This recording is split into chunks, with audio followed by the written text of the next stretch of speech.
All right, welcome back, ladies and gentlemen, boys and girls. Game number 2 now. No Creativity versus Gambit Esports here in this best-of-3 series, the CIS Qualifiers for the StarLadder I-League Season number 4 Invitational. I'm Breaky CPK, and now I'm going to be joined by my co-caster as promised. I got Tsunami here once again. Tsunami, how are you this morning? I was in spirit there for the first game. You were doing a fine job. You were calling out Gambit for being as panicky as they were representing themselves to be, and I was just Yeah. like, "Yep, that's my boy right there." Because I don't really know what was going on. It seemed like in Gambit's minds they were writing off the game, but then they just didn't GG out for some reason Yeah. until like the very very end. But the way that they were playing, it was pretty clear that mentality-wise they had checked out a while before they finally called GG. Yeah, they definitely seem flustered, but at the same time, again, it's easy for us to say as casters. You hopefully, for their sake, get over it. One game, it happened. Definitely a team you like I said at the end, you expect more out of, and I'm sure we can see that. So we'll see if perhaps a change in the draft also can help them with that, but so far, things they started out very similar, at least. They went the Undying first pick again, just like in the first game, and then the Night Stalker response. I think it's a little bit different. We had the Witch Doctor into the Beastmaster. And, okay, so Beastmaster with the Undying. But Undying, again, last game, we haven't seen this hero a lot. Last game, he did feel a little bit out of place, but we don't know the full draft yet, though, either this time around. So definitely potential for him to be better here. But Undying can still a very popular pick, apparently, especially in CIS. Yeah, at least this series, or at least today in general, Night Stalker is also showing up because that is the most conventional dual mid 4 position that we've been seeing in other regions and in all other lands. But CIS seems to be having a heavy favoritism towards the Undying, and we saw it used. I actually don't really know what the win rate of it was yesterday, but it was still getting picked up a lot. So, in some level, the hero must be good. Otherwise, you wouldn't continue picking it. And it wasn't really shown to that much efficacy, as you mentioned many times. The Gambit Undying was kind of just throwing tombstones all willy nilly. So, again, like it's not very commonly picked because it's not an easy hero to pull off. Yeah. So if you pick it first, then hopefully you know what you're doing with it, and hopefully Gambit are a little more reserved with their tombstone usage in this game too. Yeah, when it comes to the laning phase, I mean, there's not many better supports at harassing, that's for sure. So that is definitely a strength of his.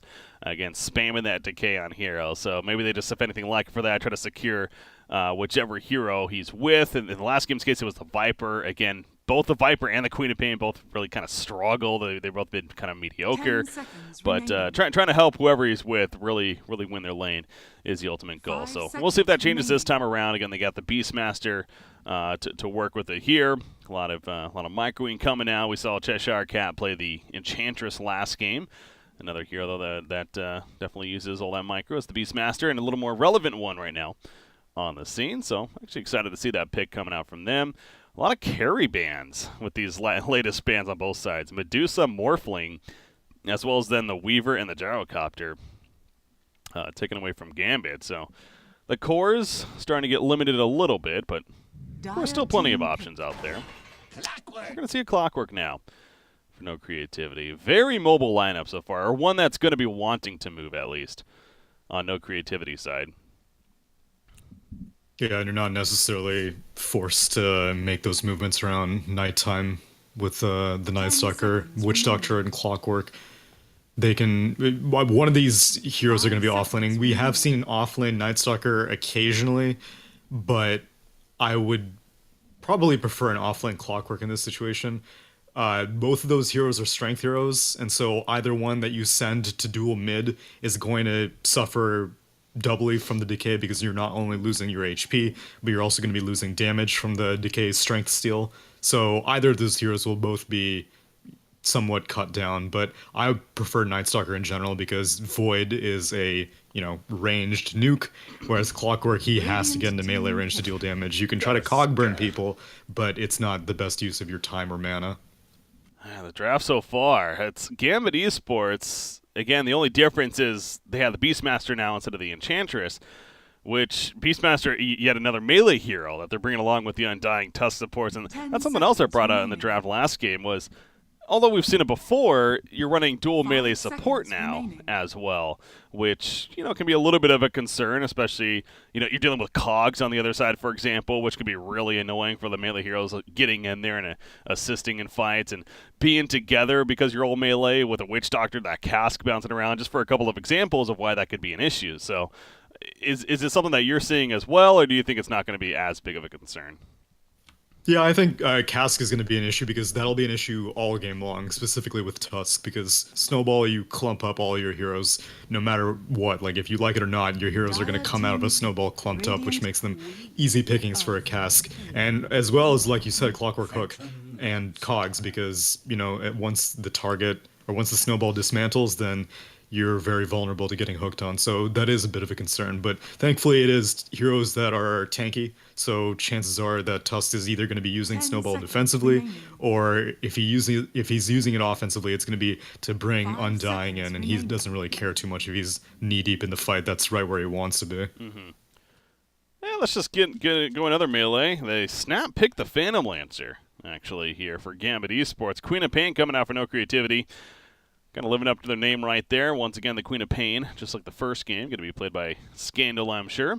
But yeah, PL, that was a confident pick from Gambit. I keep referring back to the last game, but now this time they've used a bit of their reserve time, but last game they literally used no reserve time. So they really are flying through these drafts right here. Pretty confident with their decisions on who they draft. But the PL this game, do you have reason to believe PL could be a successful pick and see what they were thinking here? It seems a little bit too early. I mean, based off of the first four heroes, aside from Queen of Pain, yeah, they're all mostly single-target oriented. Like, Witch Doctor doesn't really get the Death Ward being useful unless if he gets an Aghanim Scepter against Phantom Lancer, and that's not going to happen. Night Stalker Silence is nice, but Phantom Lancer is going to get a Manta Style, and he's going to have Doppelganger as well to just create so many illusions that Night Stalker can't really pick one target to stick on. And same thing with Clockwork, you may hook a PL, but he can just Doppelganger out. Queen of Pain is the only hero that can really deal with the PL right now, but no creativity still has a fifth pick. And Gambit Esports take out one of the potentials with the Sven, and they've already pre-banned the Gyrocopter in the second phase of bans, and so they have some reaction. Against a Phantom Lancer, specifically if you want a one position, I guess Juggernaut wouldn't be bad. I'm thinking like a Faceless Void for no creativity, and how that synergy could be pretty nice. Dealing with the 4 melee heroes, this great extra That's lockdown, true. And you got Queen of Pain that could definitely deal damage into a Chronosphere, so maybe for them. Yeah, I would definitely be on board with that. Though it would have to be... I don't know if you can get away with... well, I mean, these days all the Voids build Mask of Madness. You never see Battle Fury, unfortunately. But yeah, that's the reason I mentioned Juggernaut. I was thinking some sort of either Battle Fury builder or, like you said, something with like hard lockdown that provides time for the rest of his team to give in the damage. Mm-hmm.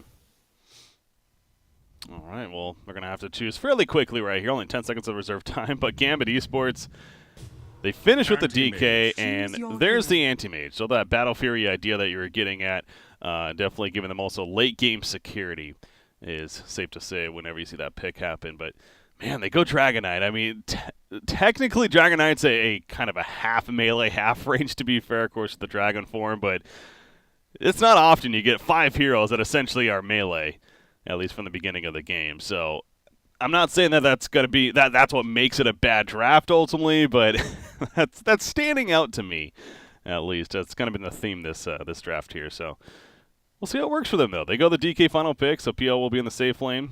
DK matched up against Queen of Pain. I mean, what do you think about those final 2 picks? We'll start with the DK as we're talking about it here, but the DK seems like a reaction to the fact that they do have so many melee heroes. So you need a mid that won't need help. So like he's gonna get dual midded probably, and maybe for the first level and a half or so, Tusk or Undying will help out the DK. But after that, you need to help out your other lanes because they're all melee and they're all going to have to deal with this Witch Doctor harass and the potential of Night Stalker roaming around, which Night Stalker's a melee hero himself, but he's very, very fast once he gets a little bit of farm and gets like boots and turns to nighttime and stuff like that. So he can kind of make that melee disadvantage seem a little less dramatic. So that's my justification for the DK pick. And then the anti-mage pick, it's a battle theory builder, the most obvious battle theory builder, but not really a combat-oriented battle fury,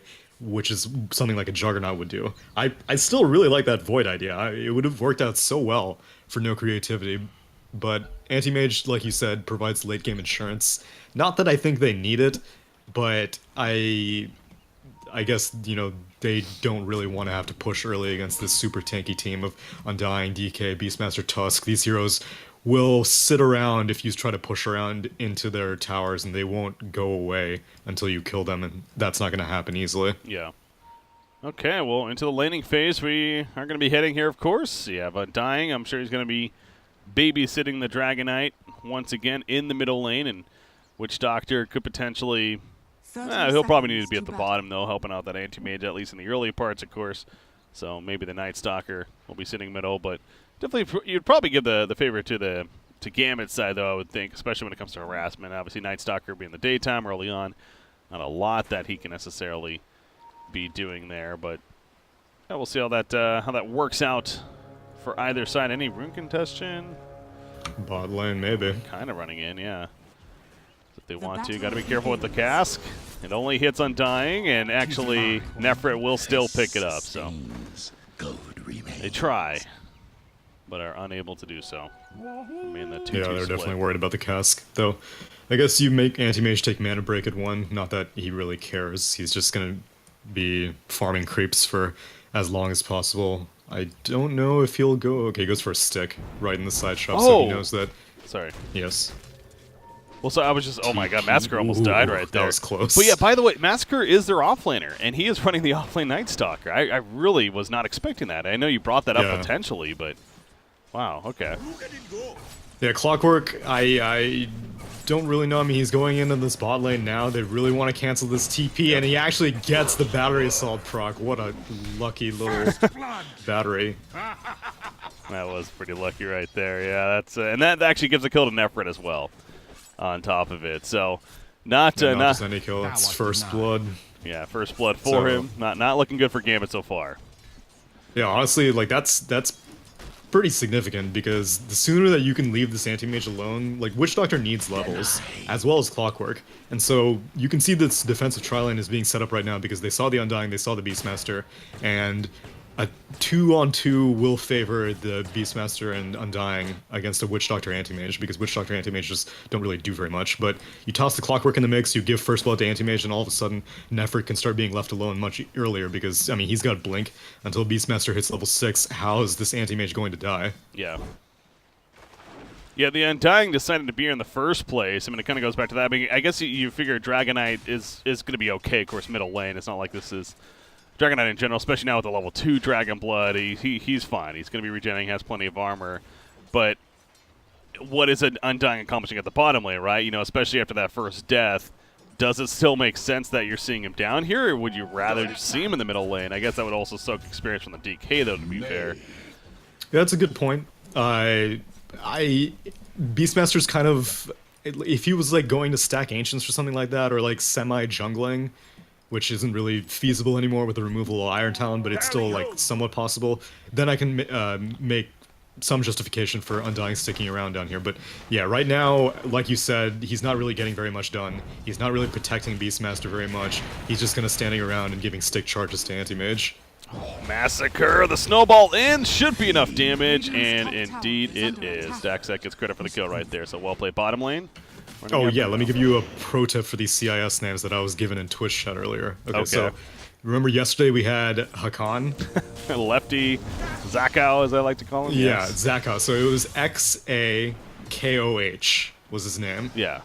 But apparently X's are pronounced as H's. So in this case, it would be Dahak, I'm pretty sure.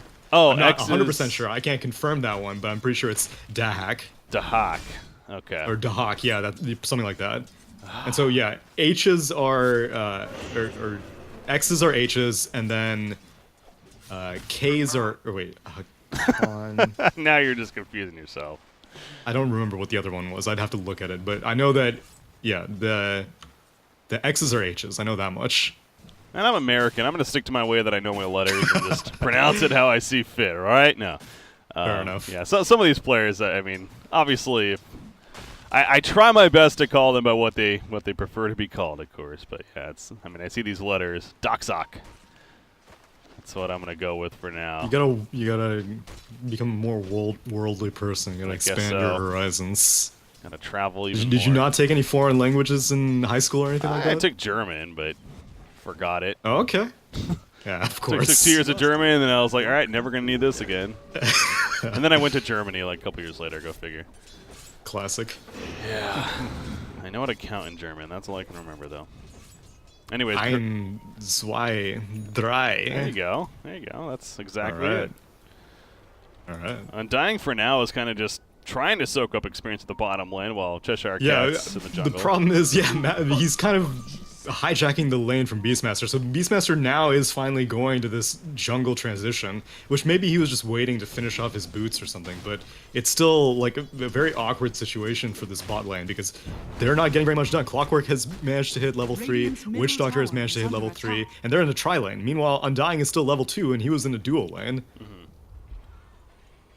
Ooh, Smoke Ink wrapping around middle lane. Dragon Knight could be in some trouble here, although he knows that they're missing. Gonna fall back. Undying might pop the smoke. Yep. There you go. That ward just placed by the Radiant team though in the middle lane. They got it down with the smoke, so shouldn't be the most obvious. Top lane, Night Stalker's getting really low. Tuska's running him down, but Massacre able to make his way out of there with those boots. It is nighttime after all. Is he going to come mid perhaps? Yeah, back to the middle lane. Dragon Knight, Breathe Fire, doesn't really hit anyone. Good spread coming out right there. Maledict is applied. And it's a level 2 Maledict. Don't think it's going to be enough damage just yet, though. We're going to need more. Tombstone's put down. They want to fight this. Yeah, all of a sudden 4 heroes show up for Gambit. And I mean, they kill the Witch Doctor, so they do get the turn kill, and the only kill of this mini fight here. But, wow, yeah, all of a sudden 4 heroes showing up. I think no creativity is perfectly okay with that. Scandal doesn't die, and that's the most important thing. Anti-Mage continues free farming, and Night Stalker gets a little bit of chance to right-click against a Phantom Lancer, which he couldn't. You saw how heavily this Tusk has been contesting him, but once the Tusk leaves, then all of a sudden, there we go. Clockwork shows up. He doesn't have Doppelganger either. Oh, the battery assault into the creep. He does now, you're right. He's sitting on the point, so he is going to be able to use it right there, trying to run. Massacre's going after the wrong one! Getting juked. Oh, what a play right there from Phantom Lancer. They kill Clockwork. Great micromanagement. The whole I'm going to run with my illusion and stand still with the other. You can't blame him for chasing. But he's going to be fine. He's got that infused raindrop as well, worst case, but that was a hell of a play. It's always fun seeing Phantom Lancers do it. Like, to us, you're like, what are you doing? But then you realize they don't know. I mean, it's obviously a clever idea. Yeah. One of the oldest tricks in the book, but you can never really know what to do unless if you have some sort of AoE spell that you can like quickly damage them out, which I mean that it makes it even harder because Doppelganger it's 100% damage on the illusion, but yeah, credit to Dahak for pulling that off. Good execution on his part. Big Num, he's going to be found though, and he's not have the well, I mean he does have escape to be fair. A snowball could help with that. Tombstone's put down, and maybe a Rip Heal on top of that. Yep, eventually going to be coming out, so he'll be fine, actually. And Massacre is now going to be running for his own life. Does have the Hunter in the Night if he needs it, but he'll be fine. Yeah, nice save, though. The snowball into the Undying getting there. Yeah, Tusk has a raindrop of his own now, so Night Stalker can't really do very much, because pretty much all of his void damage will get soaked up by a raindrop. Man, back-to-back games. I gotta say, Scandal here on the Queen of Pain, he's struggling a little bit. He's 36-8, but 45-11 Dragon Knight here in the middle lane. Is that surprising to you that Queen of Pain is not doing too well? I mean, he's doing okay, but not as good. Right, that's the main thing. Like, I would be okay if you're tying or slightly losing to the DK, but I mean, given the rotations and the fact that no one's been mid aside from these 2 heroes, pretty much, it is a little bit surprising that he's falling behind. But it's not that big of a deal. Like Queen of Pain gets back into the game with kills, whereas the DK just kind of sits around and farms for days. All right, well, DK is level 7 now as well, and again, Elder Dragon form, one of those abilities you like to usually see sooner than later, especially if we're pushing a tower with. But for now, Iceberg sitting on it. Trying to find the more appropriate time to use it as just pushing out the middle lane. Witch Doctor coming in, though. Maledict's put down. He's level 4, so no Death Ward just yet. The Sonic Wave in the face, however. Iceberg is going to have to go for the TP. Maledic tick. It's not going to be enough. He actually gets back and will survive, so good decision right there from Iceberg. And no Undying can soak up some more experience, perhaps in the middle lane. Yeah, I don't think it's in Scandal's best interest to spend time trying to kill this DK. Your biggest issue is going to be the Phantom Lancer, because your anti-mage is getting free farm, and that's a fantastic situation. If for your team, you need to be concerned about the hero that anti-mage can't deal with yet, and that's going to be Phantom Lancer, because even once you complete that Battle Fury on anti-mage, you still don't really attack fast enough to battle out against a Phantom Lancer. Phantom Lancer, he'll complete his Diffusal Blade and he's ready to fight. Anti-mage needs probably the Manta style after that Battle Fury before he's ready to fight, and so DK isn't really a problem right now, because DK is not going to be dealing damage no matter how much you leave him alone or gank him. Yeah, again, trying to go right into that Blink Dagger, having more of that initiation is pointing out, but activates the Elder Dragon form and go for that mid-tier 1, so the early fortification will stall some damage, buy some time to come in. The initiation on the Clockwork, Tombstone's put down. Scandal trying to kill it off, but they lose Clockwork in the process. Scandal goes to the Scream, they're still trying to kill the Tombstone, finally going to take it out, and Massacre going to run after Big Num, and they at least get the kill on a Tusk, so I guess an eye for an eye there as a Clockwork for the Tusk, and getting the Tombstone kill on top of that, so slight benefit for the Radiant team even, and they also prevent Dragonite from getting the most out of the Elder Dragon form even on the tower, so. Yeah, and Massacre reacts very well. Now that it's darkness time and it's going to be natural night once this darkness time's out, then he's immediately sprints back to the top lane to make sure that Phantom Lancer can't take this tower, and still anti-mage remains unperturbed. Goes straight for the Demon Edge, which feels amazing as an anti-mage. More often than not, you have to go for the Perseverance first in your Battle Fury, but if you have a completely free line like this, hell yeah, go for the Demon Edge. Yeah, get that damage, even get the Battle Fury that much quicker as a result. So 10.5 minutes in so far. He obviously did go Power Treads, even the Magic Stick first, so understandably he doesn't have it just yet, but this raid is going to be about 12 Beastmaster is level minutes. 6 now, so this anti-mage, this could be a perfect timing. Yeah, this would be a huge kill. 3 heroes are here, Tusk and Undying included. They missed their timing. Yep. You know something's up. He blinks away, gets caught by the eye shots, had another blink in 2 seconds. Clockwork also here. There's that Primal Roar that's still lasting long enough. Yes, it will. They do actually kill him. So the timing wasn't there initially, but they still catch him in the woods using that Hawk Vision and cutting through the trees. Beastmaster jungling manages to complete a Necro Book. That is incredibly farm. I was watching his strategy, and it's actually I haven't seen too much jungle Beastmaster, like I said, ever since the Iron Talon got removed. It kind of fell off, but he was using Wild Axes very well to make sure he got the damage amp on everything. As now the Witch Doctor a little too deep, but he gets the Maledict off. Yeah, I got the Maledict on 2 heroes. Cask still bouncing around. Undying is very much so dead. Most likely Tusk trying to TP, but he gets stopped by the Cogs, and they see him now. Nefrit coming and has a Mana Void to secure the kill, but not even necessary, of course. Mons actually gets credit for the one on Tusk right there. Even Scandal throwing out that Sonic Wave, though, insisting in the fight, and ultimately a lot of rotation for the 2 supports to be taken out at that bottom lane, but still, nice defense. However, it buys plenty of time for Phantom Lancer to push top tower, and he's going to have a Diffusal Blade now, so I think Gambit Esports, that is, overall not too disappointed with what just happened right there on their side. Yeah, and they got more mid-tier 1 damage as well with another cast of Elder Dragon form, and Iceberg had an Illusion Rune, or has an Illusion Rune picked up now, and that's also pretty fantastic because all your illusions get the Corrosive Breath. Iceberg trying to go on Night Stalker. That's not an easy pick. No, and Dragon Tail's a very short radius, so yeah, wasn't able to catch up to him. It is nighttime as well. And speaking of that, Night Stalker, they're going to go in on the Iceberg, as we've suggested already and seen before. A tough kill, but that should do it. This time they get it. Even the Mana Void was being casted, just in case. But they do secure it, and Anti-Mage, a couple of creep kills from finishing that Battle Fury. In fact, he gets the Void Stone. And that's going to be delivered now. So about a 13-minute Battle Fury it ends up being, so about a minute delayed. What happened at the bottom lane, but a bottom tower killed it. Yeah, you're right. Cheshire Cat, really, man. He's farming so well. Wow, they're diving deep, aren't they? Yeah, they are. Still Undying, okay. But yeah, this Beastmaster, hell of a game for him, especially considering the circumstances. Those Wild Axes. Yeah, he hit. Yeah, I noticed that too. You're mentioning how he's farming with it. He went level 2 Wild Axes early on, over leveling up the Inner Beast, which we usually see in a lot of these Beastmasters. Yeah, it's more often than not, like, I guess, I mean, he must know it.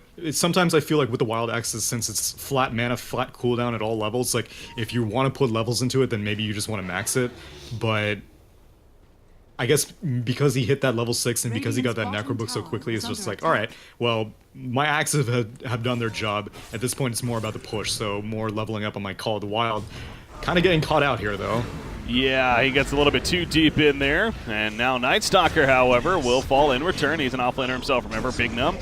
Able to make the kill happen on the Witch Doctor, though, throwing out the Walrus Punch. So Cheshire Cat gets caught initially, but they get 2 kills for the team. And this very likely now could be the middle tower tier 1 going down. As top lane Nefrit, he's going to have to blink away with Phantom Lancer coming in and defending that tower. So overall going to work out for Gambit here with the tower kill. This Dragon Knight, he chose to go the Armlet instead of that blink. We saw he had that queued up earlier. Figure his Armlet's going to be better for the earlier fighting, though. And definitely earlier fighting and earlier pushing. This is a lot of structural damage done in the first 14 minutes. All tier 1 towers have been claimed.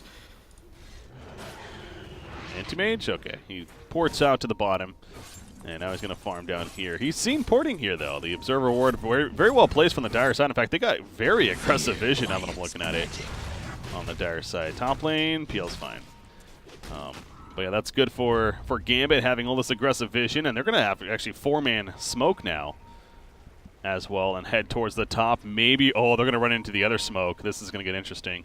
And they have the uphill advantage. Oh, Clockwork throws out the cogs. You realize they get exposed. They do have a fountain here, remember.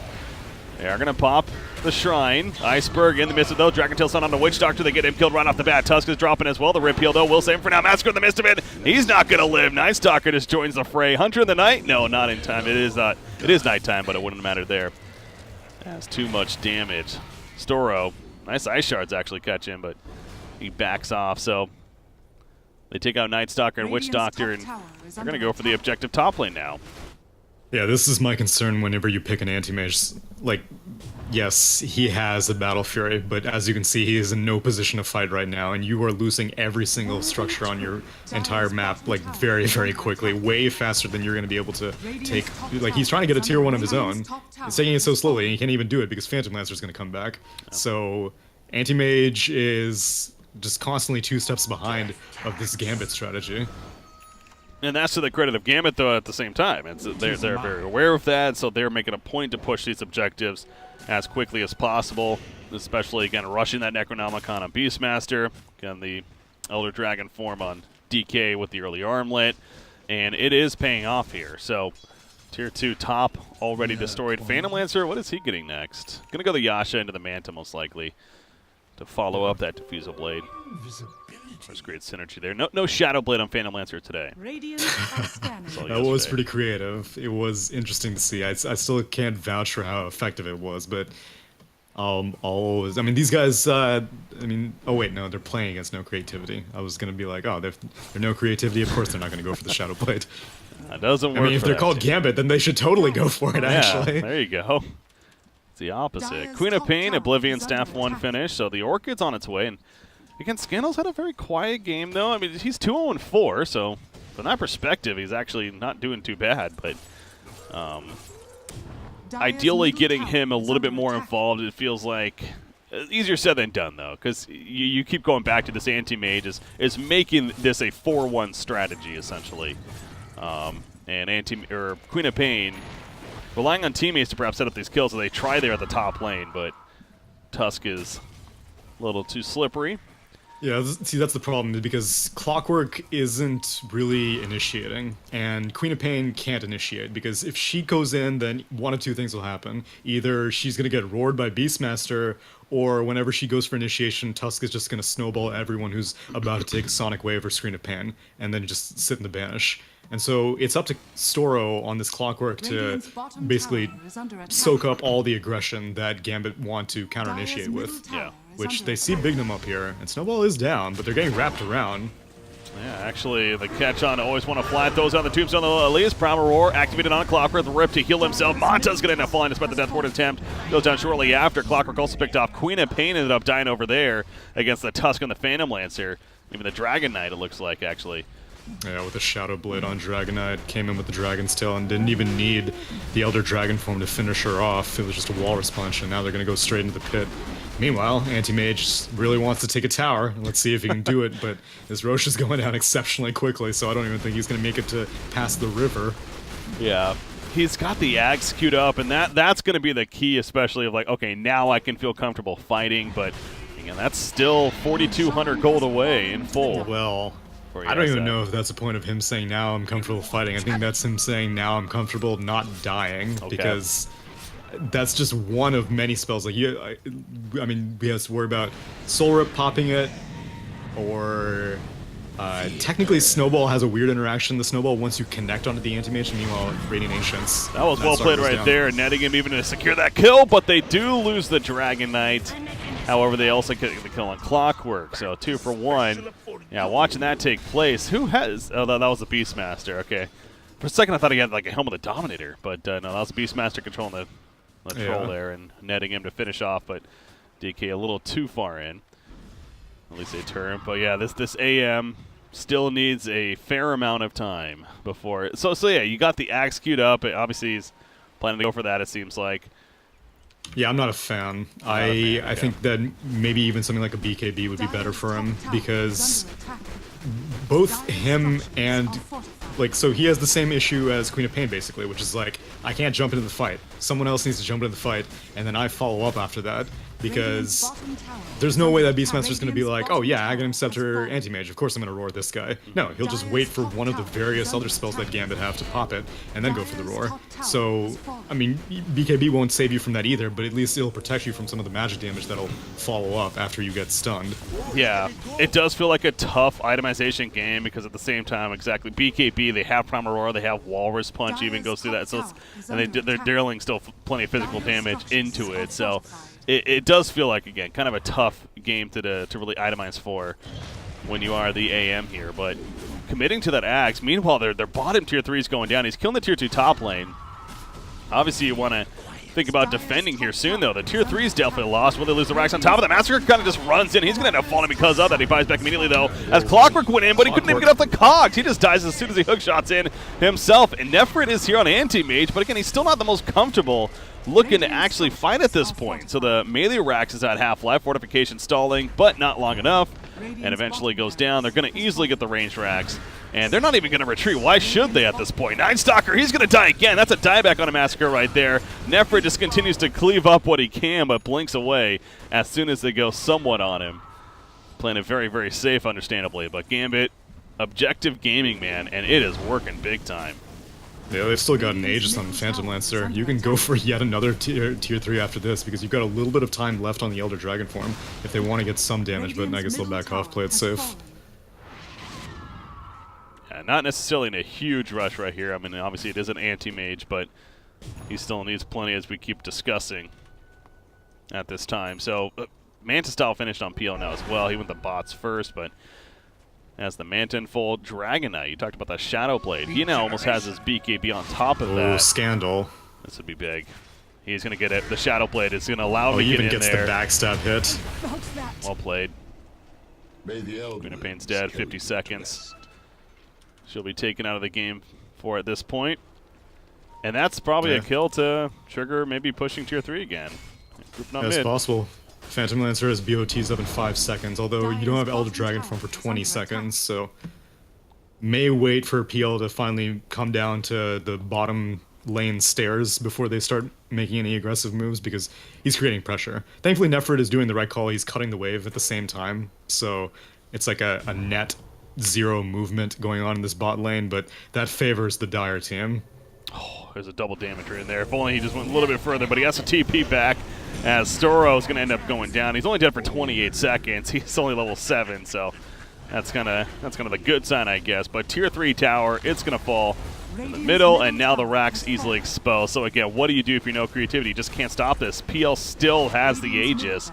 Not for much longer, but long enough. That's easily middle, and they're just going to go for Megas and try to finish this game. Because, again, why not? Tombstone's put down.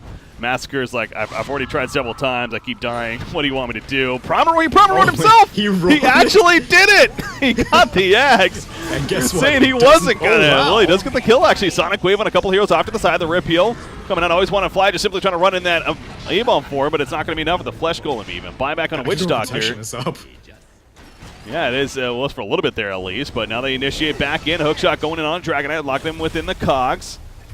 Snowball away from Big Numb. They lose Clockwork though. Animate just too low on life to fight right here. They're also going to lose the Witch Doctor and a dieback.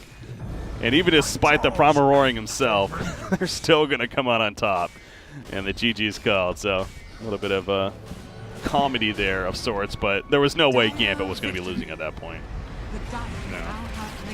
So this is a textbook example. If anyone has ever been like, wow, anti-mage is so difficult. I mean, he gets like that uncontrollable blink illusion. I'm like, what do? You just never let him get to that point. This is not a difficult strategy to pull off. It was not really traditional heroes. Like, I think Cheshire Cat was the linchpin in pulling it off. Him getting that quick Necro Book, him putting the points in Inner Beast, and once he was able to get Dahak, I guess, the synergy with their entire push, then there was nothing really fancy done by Gambit. They just recognized their timings and wasn't like, well, let me finish my BKB first, let me get my Manta Style first, and let me get my Blink Dagger and all that business. No, just go. There's nothing the enemy team can do. Just make sure that anti-mage never gets any farm and end the game in under 25 minutes. They make it seem so easy, yet in every single one of my pubs against an anti-mage, it's so damn difficult. Yeah, the problem is it does take 5 players to pull it off. Yeah, that's the deciding factor. Working together. Imagine that. Wouldn't that be the dream? Well, Gambit Esports definitely worked together there in game number 2, and as expected, we talked about it after the first game. It's not the Gambit we thought we would see, and they showed the Gambit we now thought we would see in game number 2. So we thus get a 3-game series yet again. Both series yesterday going in the distance, and so far today, we're going to be going the distance. It'll be fun to see how this one shapes up here in the game number 3 to come at this point. But I'm Breaky CPK, joined by Tsunami once again, the StarLadder I-League Star Series Season number 4 CIS Qualifiers.